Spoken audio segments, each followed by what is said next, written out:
మన ప్రభువును రక్షకుడైన యేసుక్రీస్తు ప్రభు వారి యొక్క అతి శ్రేష్టమైనటువంటి నామంలో మీకు అందరికీ సర్వశుభాలు తెలియజేసుకుంటా ఉన్నాను. దేవుడు తన కాపుదలతో మనల్ని ప్రేమించి సంరక్షించి ఇంతకాలము ఆయన మనకి తోడుగా నీడగా ఉన్న దాన్ని బట్టి ముందుగా మనము ప్రభువుని స్తుతించి ఆరాధించాల్సినటువంటి అవసరం ఉంది. అంతే కదా. 2023 సంవత్సరం మనం ఆరంభంలో ఎంతో భయపడిపోయాం.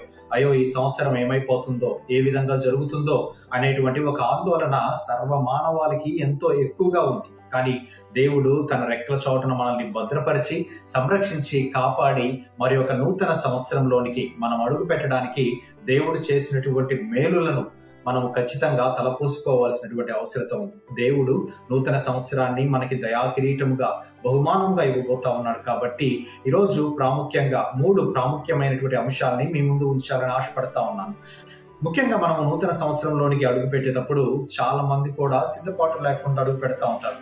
కొంచెమంది క్యాలెండర్ మారిపోయింది, అంతకు మించి పెద్ద ప్రాముఖ్యత ఏముంది అని అనుకునేటువంటి వారు కొంచెమంది వ్యక్తిగతంగా వారి జీవితాలలో ఇది దేవుడు చేసినటువంటి కార్యం, ఈ సంవత్సరం అంతా దేవుడు నాకు కావలసినటువంటి శక్తిని బలమును ఇచ్చి ఆయన నన్ను కాపాడాడు కాబట్టి నూతన సంవత్సరాన్ని నేను ఎదుర్కొంటాను అని చెప్పేటువంటి వారు కొంచెమంది ఉంటారు. ఇంకొక గుంపు అసలు ఈ సంవత్సరం నాకే మేలులు జరగలేదండి, నేను దేవుడి దగ్గరికి ఎందుకు రావాలి అని అనుకుంటూ దేవుడి యొక్క కృపను ఆయన కరుణను విడిచిపెట్టి దేవుని మీద అలిగి కూర్చుండేటువంటి గుంపు ఉంటారు. కాబట్టి ఈ విషయాల్ని మనం ఆలోచిస్తా ఉన్నప్పుడు యేసుక్రీస్తు ప్రభు వారిని స్వకీయ రక్షకుడిగా అంగీకరించి ఆయన రక్తంలో కడగబడినటువంటి వారు ప్రాముఖ్యంగా మనము ఏ విధముగా నూతన సంవత్సరాన్ని ఎదుర్కోవాలి అనేటువంటి కొన్ని విషయాల్ని నేను మీ ముందు ఉంచాలని ఆశపడతా ఉన్నాను. ఒకసారి మనము ఆలోచించినట్లయితే ఈ సంవత్సరంలో చాలా మంది చెప్పినటువంటి మాట జెనోసైడ్స్ జరుగుతాయి అని. అది వాస్తవం, జెనోసైడ్స్ జరిగాయి. మరి మణిపూర్ ప్రాంతంలో కానీ లేకపోతే కొన్ని ప్రదేశాలలో క్రైస్తవుల మీద దాడులు జరిగాయి. ఈ దాడులు అమెరికా కూడా చాలా సందర్భాలలో వాళ్ళ పార్లమెంట్ లో కూడా చాలా స్పష్టంగా తెలియజేసింది, ఇటువంటి దాడులు జరుగుతూ ఉన్నాయి కాబట్టి అందరూ కూడా అప్రమత్తంగా ఉండాల్సినటువంటి అవసరం ఉంది అని క్రైస్తవులను ఎన్నో సార్లు హెచ్చరించినట్లుగానే జరిగాయి. అయితే మణిపూర్ లో అనేక రకాలైనటువంటి వీడియోస్ ని మనం చూసాం. ఈ వీడియోస్ అన్ని చూసిన తర్వాత మనకు అర్థమైంది, కొన్ని చోట్ల చాలా మంది చనిపోయారు ఒక అయితే ఇంకొన్ని చోట్ల దేవుడు అద్భుతమైనటువంటి రీతిలో దేవుడి యొక్క ప్రజల్ని కాపాడినటువంటి సాక్ష్యాల్ని ఈ రోజు అక్టోబర్ నవంబర్ నెలల్లో మనము క్రమేపీ చూస్తా ఉన్నాం. దీనికి కలిగినటువంటి కారణం దేవుడు మానవులను, క్రైస్తవులను లేకపోతే ఆయనను అంగీకరించినటువంటి తన ప్రజని విడిచిపెట్టలేదు అనడానికి ఎంతో స్పష్టమైనటువంటి రుజువులను ఈరోజు మనము చూడగలుగుతా ఉన్నాం.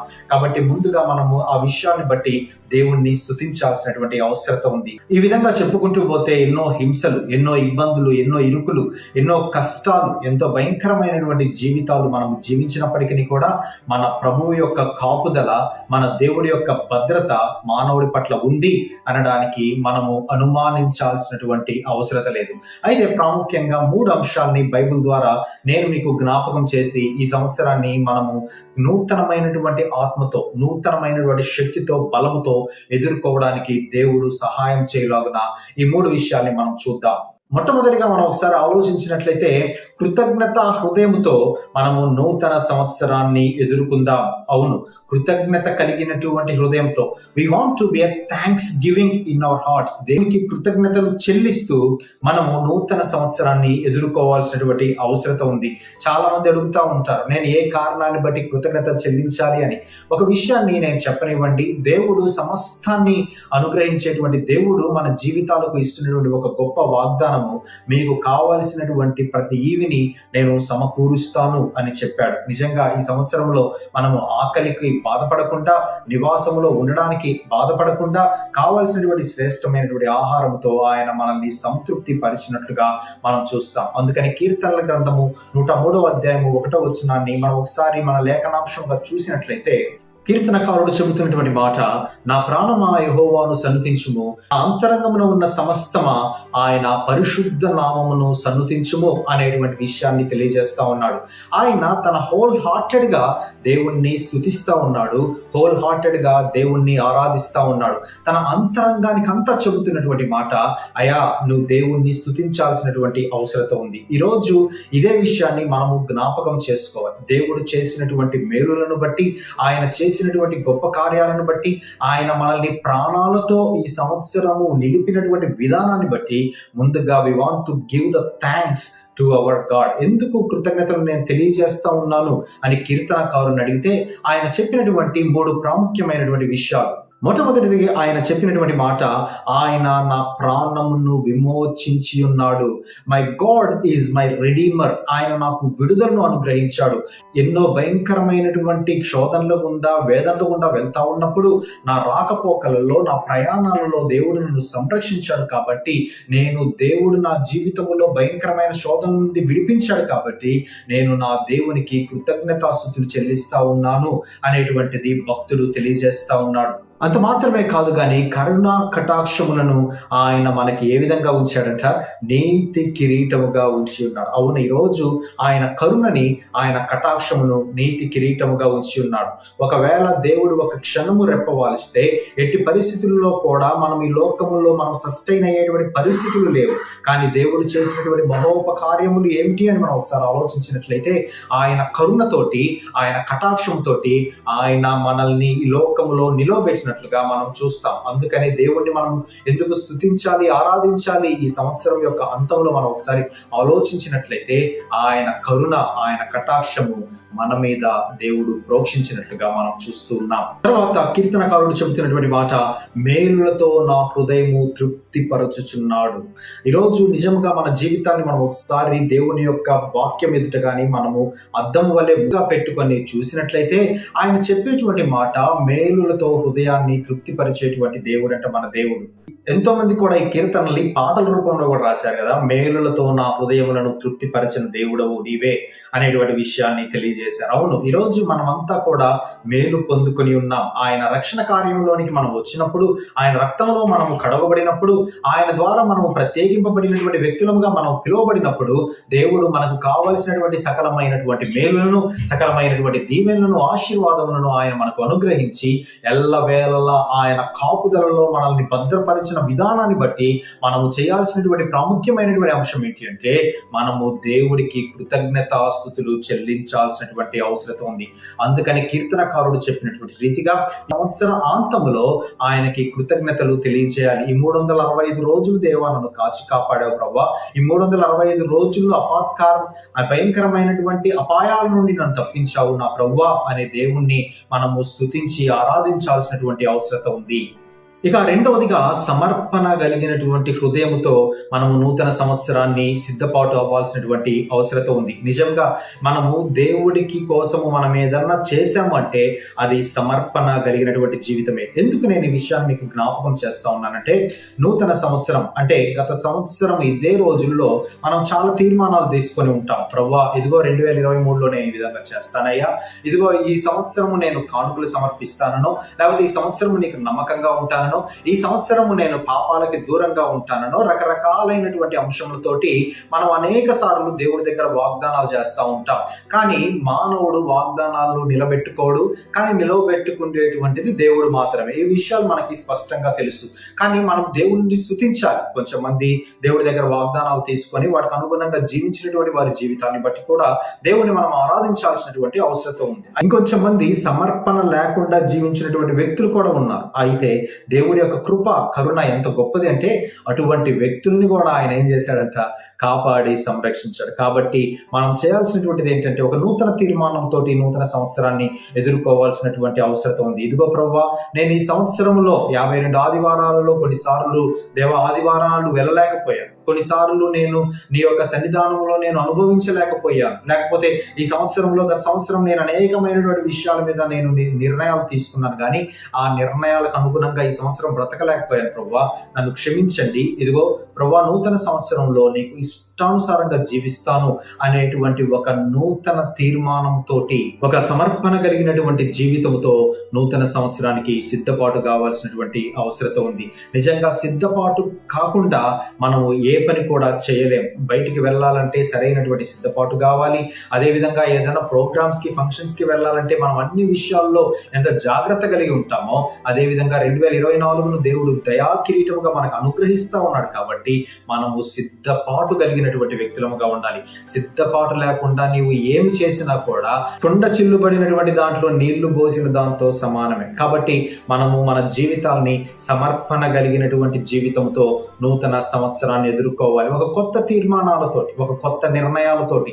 దేవుడు చెప్పినటువంటి అంశాలు ఎన్నో ఉన్నాయి. శత్రువులను ప్రేమించమనేటువంటి విషయం, అబద్ధాల విషయంలో జాగ్రత్తగా ఉండాల్సినటువంటి విషయం, నీతి నిజాయితీని నమ్ముకోవాల్సినటువంటి విషయం, ఇలా మనం చెప్పుకుంటూ పోతే అనేకమైనటువంటి విషయాలు ఉన్నాయి. కాబట్టి మనం చేయాల్సినటువంటి ప్రాముఖ్యమైనటువంటి కార్యం ఏంటి అంటే సిద్ధపాటుతోటి నూతన సంవత్సరాన్ని ఎదుర్కోవాలి. వీటికన్నిటికంటే ప్రాముఖ్యంగా మన హృదయాలను కూడా మనము సిద్ధము చేసుకోవాల్సినటువంటి అవసరం ఉంది. ఇక మూడవదిగా మనం ఒకసారి ఆలోచించినట్లయితే ఆయన రక్షణకై వేడుకోవాలి. అవును, ఈరోజు మనం మూడో అంశాన్ని మనం ఒకసారి ధ్యానిస్తే మనము దేవుడి యొక్క రక్షణ కోసము, ఆయన కాపుదల కోసము మనము వేడుకోవాల్సినటువంటి అవసరం ఉంది. మనము బైబిల్లో ఉన్నటువంటి అనేకమైనటువంటి భక్తుల యొక్క జీవితాన్ని మనం ఒకసారి ఉదాహరణగా తీసుకుంటే అది షడ్రక్, మెషకు, అబేద్నెగో కానివ్వండి, యెహోషాపాతు కానివ్వండి, దావీదు కానివ్వండి, సొలొమోను మహారాజు కానివ్వండి, ఎవరైనా కూడా వారి జీవితాలలో ఖచ్చితంగా వారు చేసినటువంటి పని ఆయన రక్షణకై వేడుకున్నారు. యుద్ధాలకు వెళ్ళేటప్పుడు దేవుని కోసం ఎదురు చూశారు. అదేవిధంగా అనేకమైనటువంటి పరిస్థితులు గుండా వాళ్ళు వెళ్తా ఉన్నప్పుడు అయా నీవు మాకు కాపుదలగా ఉండాలి అని దేవుడి కోసం ఏ విధంగా వేడుకున్నారో మనము కూడా నూతన సంవత్సరాన్ని ఎదుర్కోవడం కోసం మనము ఆయన రక్షణ కొరకై వేడుకోవాల్సినటువంటి అవసరం ఉంది. ఈ మధ్య కాలంలో 3-4 నెలల క్రితం మనకందరికీ తెలుసు, హమాస్ వాళ్ళు ఇజ్రాయెల్ దేశం మీద భయంకరమైనటువంటి యుద్ధం చేశారు. అదే విధంగా ఇజ్రాయేల్ దేశం కూడా తిరిగి దాడి చేసినట్లుగా మనం చూస్తాం. వారు దాడి చేసేటప్పుడు వారు ఏదో అవాంతంగా వెళ్ళి వారి మీద పడి వాళ్ళని హతం చేయలేదు, కానీ వారి కోసము ప్రార్థన చేసి దేవుడి దగ్గర వారి యొక్క మనవుల్ని వేడుకొని అయ్యా ఈ కార్యంలో నీవే నాకు తోడుగా ఉండాలి అని దేవుడి దగ్గరికి వెళ్ళి చెప్పి ఆ రక్షణ నాకు అనుగ్రహించమని ప్రభువుని అడిగారు. కాబట్టి వారు విజయం సాధించినట్లుగా మనం చూస్తాం. కాబట్టి మనము మన వ్యక్తిగతంగా మన జీవితాలని మనం ఒకసారి ఆలోచిస్తాం ఉన్నప్పుడు, వ్యక్తిగతంగా నూతన సంవత్సరంలో అడుగు పెడుతున్నటువంటి మన జీవితాన్ని మనం ఒకసారి ఎలా ఉంటుంది అని పరీక్షించుకుంటా ఉన్నప్పుడు, ఈ యొక్క నూతన సంవత్సరాన్ని 2024 సంవత్సరంలో 365 రోజుల్ని 52 వారాల ఆదివారాలని దేవా నీకు ఇష్టానుసారంగా నేను జీవిస్తాను అనేటువంటి ఒక సిద్ధపాటు కలిగినటువంటి హృదయంతో ఆయన రక్షణకై వేడుకోవాలి. ఆ విధంగా వేడుకోగలిగితే దేవుడు చేస్తున్నటువంటి ఒక అద్భుతమైనటువంటి వాగ్దానం ఏంటో తెలుసా? నేను మేలులతో మిమ్మల్ని తృప్తిపరుస్తాను అని దేవుడు వాగ్దానం చేస్తున్నాడు. కాబట్టి ఆ మేలులను మనం పొందుకోవాలి అన్నా, ఆయన చేసినటువంటి మహోప కార్యములను మనం పొందుకోవాలి అన్నా, ఆయన మన జీవితాల్లో జరిగించాల్సినటువంటి ఉన్నతమైనటువంటి కార్యములను మన జీవితంలో మనం రుచి చూడాలి అని మనం ఒకసారి ఆలోచించినట్లయితే మనం అందరము కూడా చేయాల్సినటువంటి ఒక గొప్ప పని ఆయన రక్షణ కొరకై వేడుకోవాలి. ఆయన రక్షణ కొరకై వేడుకోవడానికి ఒకే ఒక మార్గం, ప్రార్థించాల్సినటువంటి అవసరం ఉంది. కాబట్టి ఈ దినాన ఈ యొక్క సంవత్సరాంతంలో మనం ప్రార్థనలో ఎక్కువ గడుపుతూ దేవుని యొక్క కార్యాలను, ఆయన మహిమాన్వితమైనటువంటి కార్యములు, ఆయన చేసేటువంటి ఉన్నతమైనటువంటి కార్యములను నీవు గాని నీ జీవితంలో జరిగించాలని ఆశపడితే ఆయన దగ్గరికి వెళ్ళి సిద్ధపాటు కలిగి ఆ యొక్క రక్షణ కొరకు వేడుకోవాల్సినటువంటి అవసరం ఉంది. అందుకని బైబిల్లో ఒక మాట నేను మీకు జ్ఞాపకం చేసి నా యొక్క వర్తమానాన్ని నేను ముగిస్తాను. యెహోవాను బట్టి సంతోషించుము, ఆయన నీ హృదయ వాంఛలను తీర్చును. ఒక మానవుడు తన జీవితంలో హృదయ వాంఛలు తీర్చాలి అని ఒకవేళ ఆశపడితే చేయాల్సినటువంటి మొట్టమొదటి పని ఏంటి అంటే ఆ రక్షకుడైనటువంటి దేవుడి ఎదుట మనము సంతోషించాల్సినటువంటి అవసరం ఉంది. అంటే యెహోవాని బట్టి మనం సంతోషించాలి. ఆయన ఇచ్చినటువంటి మేలులను బట్టి, ఆయన ఇచ్చినటువంటి ఇంటిని బట్టి, ఆయన తీర్చినటువంటి ఆకలిని బట్టి, ఆయన మన జీవితంలో సమకూర్చినటువంటి సమస్తమైనటువంటి మేలులను బట్టి, గత సంవత్సరంలో మన దగ్గర లేనిది దేవుడి సంవత్సరంలో మనకి ఇచ్చినటువంటి దానిని బట్టి మనము ఆయనను బట్టి సంతోషించాలి. ఈరోజు క్రీస్తును అంగీకరించినటువంటి మనం ఏ విధంగా ఈ లోకంలో జీవించాలి అని దేవుడు మన నుంచి కోరుకుంటున్నాడంటే దేవుడికి మహిమ తెచ్చేటువంటి వ్యక్తులముగా జీవించాలంట. దేవుణ్ణి స్తుతించేటువంటి వ్యక్తులముగా జీవించాలి. దేవుణ్ణి ఆరాధించేటువంటి వ్యక్తులముగా జీవించాలి. అందుకనే మన సంతోషము ఆయనలో పరిపూర్ణం కావాలని దేవుడు కోరుకుంటా ఉన్నాడు. ఈరోజు దేవుడు ఇస్తున్నటువంటి వాగ్దానాన్ని నీ జీవితంలో నీవు క్లెయిమ్ చేసుకోవాలి అని ఒకవేళ ఆశపడితే ప్రభు చెబుతున్నటువంటి మొట్టమొదటి కండిషన్ ఏంటి అంటే యెహోవాను బట్టి సంతోషించుము. కాబట్టి మీరందరూ కూడా దేవుని బట్టి సంతోషిస్తారని, దేవుని బట్టి ఆనందిస్తారని, నూతన సంవత్సరంలో మనం ఎదుర్కొన్నటువంటి 3 అంశాలు కృతజ్ఞత హృదయంతోనూ సమర్పణ కలిగినటువంటి జీవితంతోనూ ఆయన రక్షణకై వేడుకుంటూ నూతన సంవత్సరాన్ని గాని మనము ఎదుర్కోగలిగితే ఆయన నూతన సంవత్సరాన్ని సకలమైనటువంటి దీవెనలు ఆశీర్వాదములతో మనల్ని నింపుతాడు అని దేవుడు తెలియజేస్తా ఉన్నాడు. కాబట్టి అందరు కళ్ళు మూసుకోండి, ప్రార్థన చేసుకుందాం. మహాగణుడా, మహోన్నతుడా, మహిమాన్వితుడా, సర్వోన్నతుడా, శక్తివంతుడా, మీకు వేలాది వందనములు, స్తుతులు, స్తోత్రములు తెలియజేసుకుంటూ ఉన్నాం నాయన. 2023వ సంవత్సరం అంతా మీరు మాకు కాపాడి, మీరు ఈ సంవత్సరాన్ని దీవించి ఆశీర్వదించి మీ రెక్కల చాటున భద్రపరుచుకున్నారు. ఇదిగో నాయన, మరి ఒక నూతన సంవత్సరాన్ని మా జీవితంలో మీరు దయా కిరీటముగా అనుగ్రహించినందుకై వందనములు, స్తుతులు, స్తోత్రాలు తెలియజేసుకుంటున్నాం. అయా, ఈ సంవత్సరము ఏ విధముగా ఉండాలో, ఏ విధముగా సిద్ధపాటు కలిగి ఉండాలో, ఏ విధముగా మిమ్మల్ని స్తుతించి ఆరాధించాలో మీరు మాకు నేర్పించారు. అవును నాయన, మేము కూడా సమర్పణ కలిగినటువంటి జీవితంతో ఎదుర్కోవడానికి సహాయం చేయండి. కృతజ్ఞత కలిగినటువంటి హృదయంతో మిమ్మల్ని ఎదుర్కోవడానికి సహాయం చేయండి. రక్షణ కోసం వేడుకుంటూ నూతన సంవత్సరాన్ని ఎదుర్కొనేటువంటి శక్తిని, బలమును మీరు మాకు అనుగ్రహించమని ప్రభువా, ఎవరైతే వాక్యం వింటున్నారో వారికి కావలసినటువంటి సకలమైన మేలులను, దీవెనలను, ఆశీర్వాదమును, పరలోక మహిమ నుండి మీరే అనుగ్రహించి ఆ దినాన ఏ విధంగా నీ మహిమను గొల్లలకు చూయించారు, ఆ మహిమను మేము కూడా రాబోయేటువంటి సంవత్సరంలో చూడడానికి మీరే మాకు సహాయమును, కృపను, కనికరమును అనుగ్రహించుమని, నీ కృపాక్షేమములను మా ఎడల, మా కుటుంబాల ఎడల మీరే జరిగించుమని ప్రార్థిస్తూ మీ కృపగల హస్తములకు సమర్పించుకుంటూ ప్రతి ఒక్కరిని దీవించి ఆశీర్వదించమని నజరేయుడైనటువంటి యేసు నామమున ప్రార్థిస్తున్నాం మా తండ్రి, ఆమేన్. అందరికీ కూడా నూతన సంవత్సర శుభాకాంక్షలు తెలియజేసుకుంటా ఉన్నాను. God bless you everyone. Praise the lord.